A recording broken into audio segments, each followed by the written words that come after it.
I stood alone as morning came, looking out across these rolling hills. Something stirred within my heart that day, a voice that wouldn't keep still.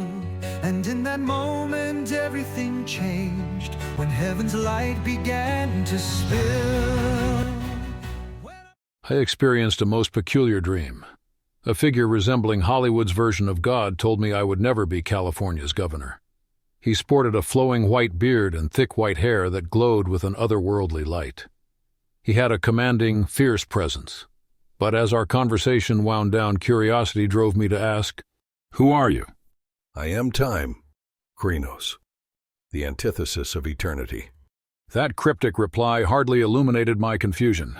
In an instant he vanished in a flash of golden light. I was left cursing my own foolishness for fixating on his identity, while his proclamation about the election loomed larger. Like fleeting mist, the details of the dream slipped away, leaving only shadows of our exchange. Yet one thing lingered. He emphasized that my granddaughter needed to know I faced my destiny with pride, confident that my life would carry a divine significance. Although I recognized it was just a dream, I take promises seriously. So I hurriedly jotted down what little I could remember in my journal. Sleep beckoned me, but as I glanced over my plans for tomorrow's rally, the final push before the election, I felt anticipation swell within. Standing alongside Riley and my son-in-law would be a moment to savor. Despite Krenos' dire prediction, a wave of confidence washed over me. It was time for a change of paradigm. Glial Rue. Final diary entry, November 1st, 1992. Annabelle studied the handsome man who had been by her side since she awoke on Pequeño, curiosity bubbling within her about his true identity. The palace stretched before her, more magnificent than anything she had ever beheld. Not even Duke Ortega of Palmara dwelled in such a grandiose abode. Thoughts of Duke Ortega creased Annabelle's brow. The islands, each governed by its own duke, owed allegiance to the king of Anoxes. Yet overhearing their conversations, it seemed as though the islanders believed in having their own sovereign. Memories of a past rebellion on Izquierdo surfaced, where the duke declared himself the king. In response, the king of Anoxes dispatched his armada to swiftly quash the uprising, replacing the defiant duke with one more amenable to Anoxes' rule. Lost in thought, Annabelle followed Alexandros to a cozy breakfast room. His easy manner within the palace walls suggested a deep familiarity. As they encountered others, he received warm greetings devoid of the pomp and circumstance Duke Ortega demanded. Only after she savored the delightful breakfast did a snippet of their earlier conversation return to her mind. She directed a frown at Alexandros. "Who are you, Alexandros?" she inquired. "You mentioned Ulysses as your advisor, yet also said he is to become the next spiritual leader."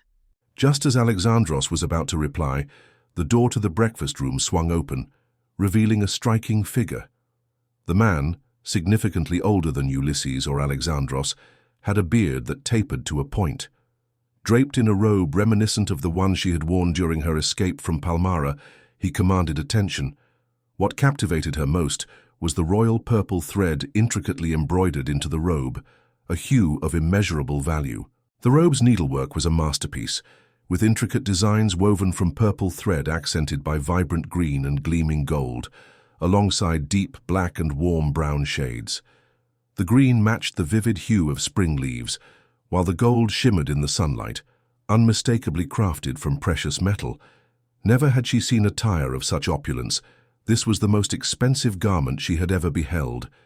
His eyes, filled with curiosity, lingered on her before shifting to Alexandros.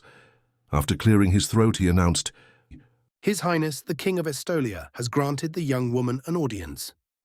He motioned towards the open door. Annabelle stood, relieved when Alexandros accompanied her to the audience chamber. Ulysses had implied that the king might expect her to wed his son. She was unfazed by such a prospect. Her father had always seen her as an asset, a valuable commodity for trade to increase his wealth, so the notion of being wed to one of the king's sons felt like just another aspect of a well-worn narrative. Her thoughts scattered as she entered a small hall where a man sat regally on a throne. A thick crown adorned his head, and a cape embroidered with exquisite purple, green, and gold draped his shoulders. Guided by her escort, she moved to stand before him, the weight of his gaze upon her. Ulysses, supported by crutches, approached. He wore robes similar to the older man's, enhanced by a striking black sash extending from his right shoulder to his left hip. Annabel, may I introduce Augustus Minifred, descendant of Zacarian, king and sovereign of Estolia.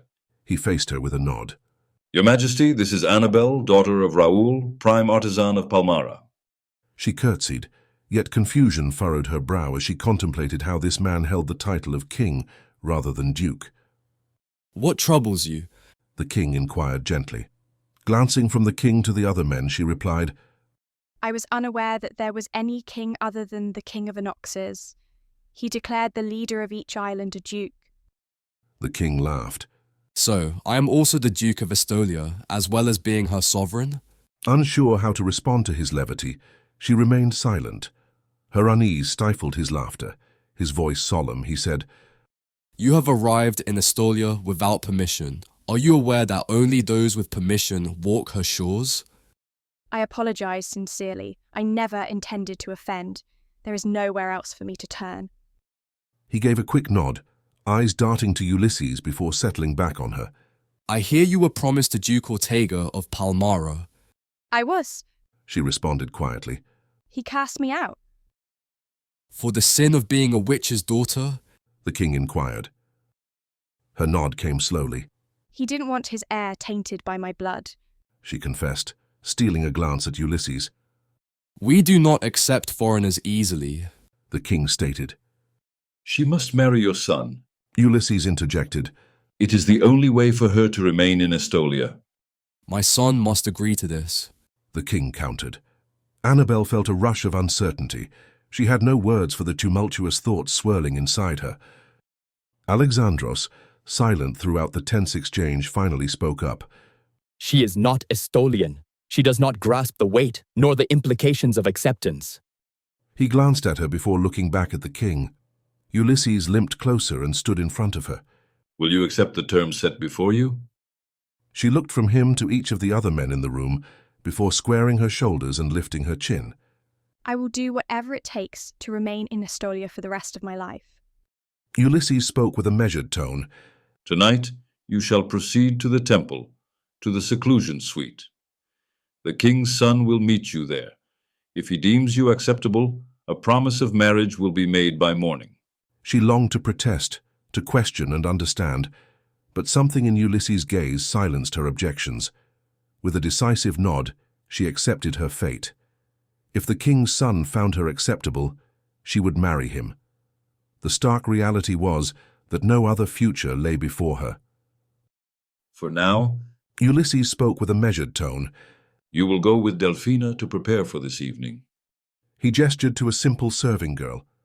My children grow and teach them what these titles mean. I tell them of that dawn's sweet glow and all the wisdom I have seen.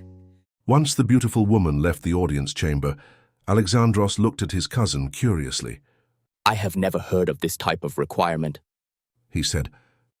The last resort has also never become the heir apparent before. Ulysses reminded him. I felt moved by the spirit to do this, create this situation. Make sure she accepts you before you consummate the union, and then everything else is up to you. She does not even know that I am the man she is to wed. He said. That is why she must accept you before you place your soul within her keeping.